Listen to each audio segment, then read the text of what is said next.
हम बस्तर की सबसे हाई प्रोफाइल सीट पर मौजूद हैं, जो है कोंडागांव की सीट, जहां एक तरफ पूर्व प्रदेश अध्यक्ष मोहन मरकाम और सरकार में मंत्री हैं और दूसरी तरफ भारतीय जनता पार्टी की राष्ट्रीय उपाध्यक्ष और अब बीजेपी की प्रत्याशी है लता उसेंडी जी। सादगी पसंद हैं, सादगी पसंद के साथ साथ तमाम बड़े पदों पर भी रही हैं, दिल्ली दरबार के काफ़ी करीबी हैं। उन्हीं से समझ लेते हैं आखिर अब जब मौका मिला है तो कितनी जीत के लिए आश्वस्त हैं।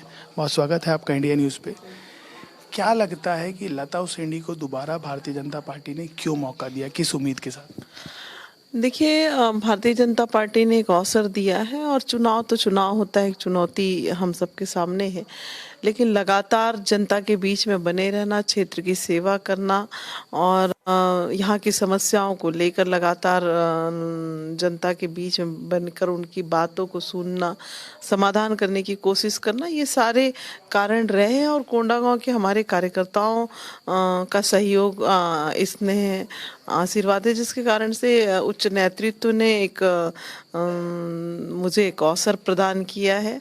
और निरंतर क्षेत्र में बने रहना एक मुझे लगता है कि बहुत बड़ी, जिसके कारण से उच्च नेतृत्व ने को लगा कि ये सीट राष्ट्रीय उपाध्यक्ष मिलने के बाद एक बड़ा कद आपका हो गया था, क्योंकि आज जब लता उसेंडी और उनके मार्गदर्शन में हम सब लोग काम करते ही हैं, तो ऐसा नहीं है कि हम पद पे आ गए तो कद बड़ा हो गया यार उनके समकक्ष के, ये तो अति मतलब ये कहना ठीक नहीं होगा। वो हमारे वरिष्ठ है और उनके मार्गदर्शन में हम हमेशा काम करते रहेंगे। पूर्व में प्रदेश अध्यक्ष रहे, लेकिन उसके बाद दिल्ली दरबार में उनकी रशाकसी मोहन मरकाम को लेकर कह रहा हूँ, फिर मंत्री बना दिए गए और जब मंत्री बनाए भी गए तो जो विभाग की मलाई थी वो और किसी को सौंप दी गई और इनको खुरचन पकड़ा दी गई। ऐसा हुआ क्यों इनके साथ, तो इसका लाभ आपको कैसे मिलेगा? देखिए, सबसे बड़ी बात है कि मोहन मरकाम जी जब 13 से 18 के बीच में विधायक रहे, उस समय कोंडागांव की जनता के बीच में घूमकर उन्होंने एक वातावरण तैयार किया कि मेरी सरकार नहीं है, मैं काम नहीं करा पा रहा हूँ। जब 18 में फिर से उन्हें पुनः अवसर मिला तो उनकी सरकार बन गई, प्रदेश के अध्यक्ष रहे और लास्ट में अभी मंत्री भी रहे। तो निश्चित तौर पर मोहन मरकाम जी ने सिर्फ अपनी चिंता की कि कैसे वो सत्ता संगठन में बरकरार रहें। विधायक बनने के बाद लंबे समय तक वो संगठन में उच्च पद पर प्रदेश के नेतृत्वकर्ता के रूप में लगातार काम करते रहे और अध्यक्ष के पद को सुशोभित कांग्रेस के करते रहे। और फिर जिस तरह की उनकी आपसी उलझने रही हैं, टीएस सिंहदेव जी की और भूपेश बघेल जी, और बीच में मोहन खुद भी बनना चाह रहे थे क्या? निश्चित, और मुझे तो ऐसा लगता ही है क्योंकि टीएस सिंहदेव जी और भूपेश बघेल जी की आपसी टकराहट में मुझे फायदा मिल जाए, ये भी मरकाम जी का रहा, इसीलिए वो उसी दौड़ में ही लगे रहे, दिल्ली और रायपुर से दिल्ली, दिल्ली से राम मिली ना माया। इसी कारण से कोंडागांव को उन्होंने उपेक्षित भी किया।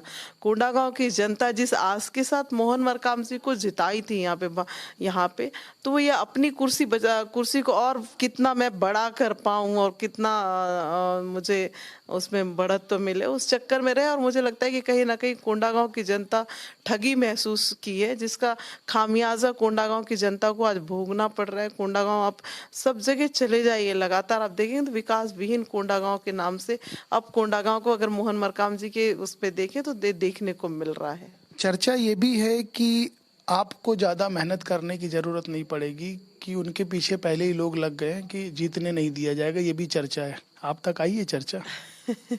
नहीं, देखिए, ऐसा है कि हम सब एक नाव में बैठे होते हैं, नाव में अगर छेद होगी, डूबेगा तो सब डूबेंगे।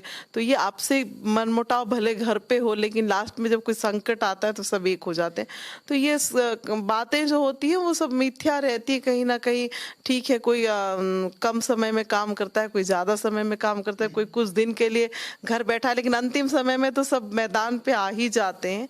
और ऐसी बात नहीं है, चुनाव है, जनता के बीच में हम जा रहे हैं। इनकी जो निष्क्रियता, इनका जो भ्रष्टाचार और फरेब जो है, ये इसका फायदा निश्चित तौर पे हमको मिलेगा, क्योंकि भारतीय जनता पार्टी ने कभी कोंडागांव की जनता के साथ फरेब नहीं किया। भ्रष्टाचार में लिप्त कोंडागांव विधानसभा में किसी भी तरह की चीजें नहीं रही हैं और झूठ का कभी सहारा भी हम लोगों ने नहीं लिया।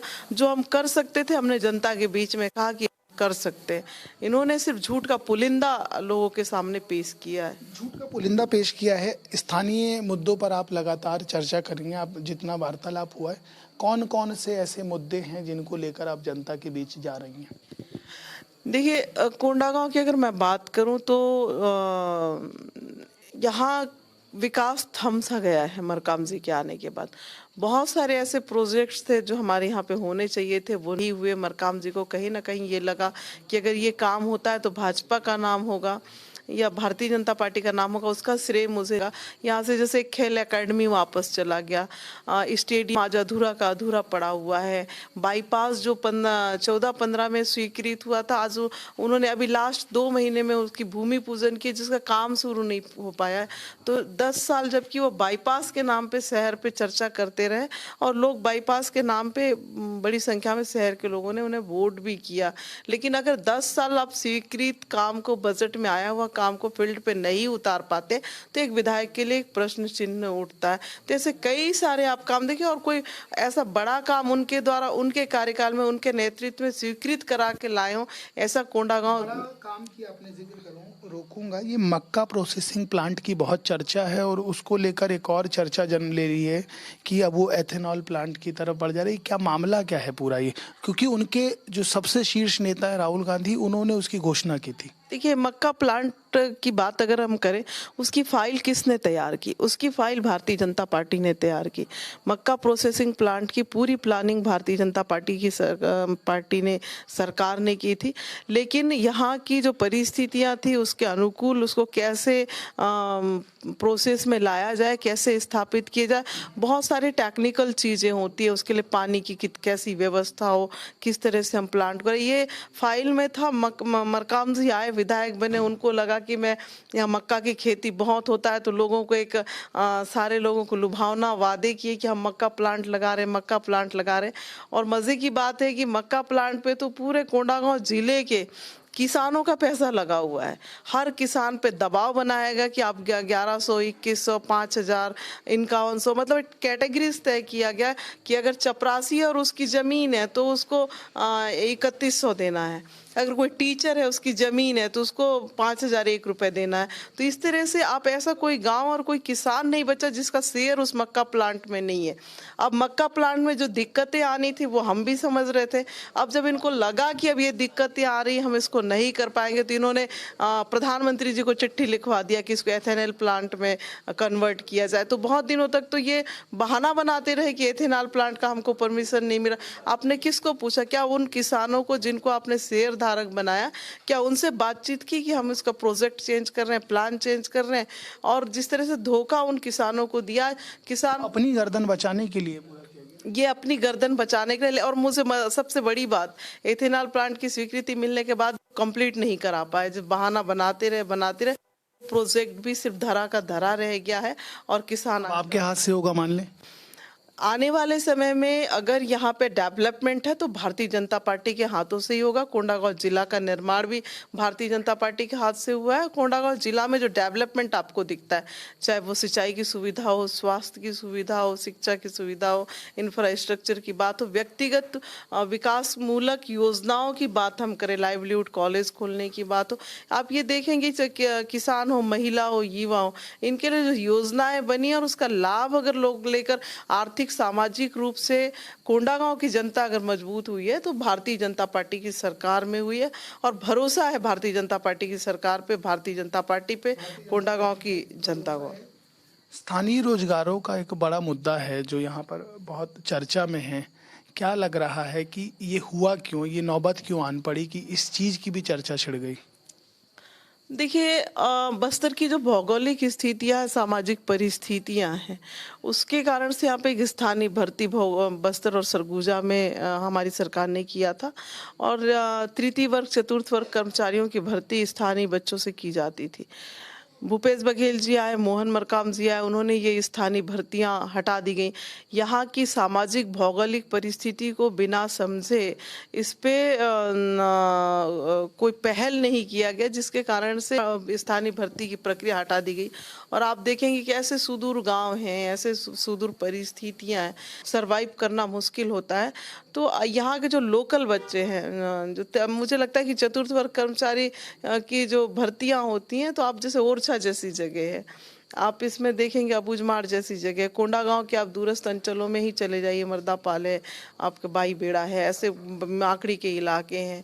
और पूरे बस्तर की अगर मैं बात करूं तो आज भी हम पूरी तरीके से बहुत सारे संकटों से उभरे नहीं हैं, और एक वातावरण यहाँ का तैयार नहीं है कि आप सारी परिस्थितियों से लड़ पाए। तो मुझे लगता है कि यहाँ जो बच्चे हैं, जो चतुर्थ वर्ग श्रेणी, तृतीय वर्ग श्रेणी की भर्तियों के लिए स्थानीय भर्ती की योजना बनाई गई थी, उसे भी इन्होंने खत्म करके उन बच्चों के साथ खिलवाड़ किया है। उन्होंने खत्म कर दिया। एक आखिरी सवाल लूंगा, आपने बस्तर का जिक्र कर दिया, कोंडागांव से अलग हटके बस्तर का जिक्र हो रहा है तो नगरनार का जिक्र हो रहा है, और नगरनार को लेकर देश के प्रधानमंत्री कहते हैं कि हम गरीबों का है, आदिवासियों का है, कहीं जाने नहीं देंगे। भूपेश सरकार कह रही है कि ये तो निजीकरण की ओर बढ़ रहे हैं। तो ये चल क्या रहा है, आप लोगों का रोड मैप क्या है इस पे? देखिए, भूपेश बघेल जी जिस तरीके से बात कहते हैं, वो तो सिर्फ लोगों को कैसे गुमराह किया जाए, छत्तीसगढ़ को जिस तरह से गुमराह छत्तीसगढ़ की जनता को भूपेश बघेल जी ने जितनी चालाकी के साथ किया है, वो अभी तक मुझे लगता है कि हमारे इस छत्तीसगढ़ में और इंडिया में, भारत में भी कहीं पे नहीं होगा।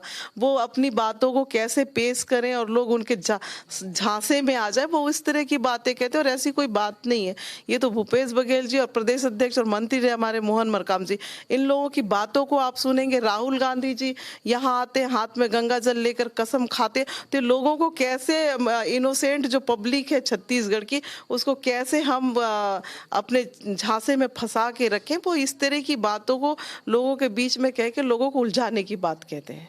बहुत शुक्रिया, भविष्य के लिए ढेर सारी शुभकामनाएं आपको। ये सादगी पसंद लता उसेंडी, जो राष्ट्रीय उपाध्यक्ष भी हैं और भारतीय जनता पार्टी की कोंडागांव की प्रत्याशी भी हैं। फिलहाल कोंडागांव का चुनाव स्थानीय मुद्दों पर होगा, एक बात साफ हो गई है। अब इसके बाद ये चुनाव किस दिशा में जाएगा, ये भविष्य बताएगा। फिलहाल के लिए इतना ही, फिर किसी हस्ती से मुलाकात होगी। नमस्कार।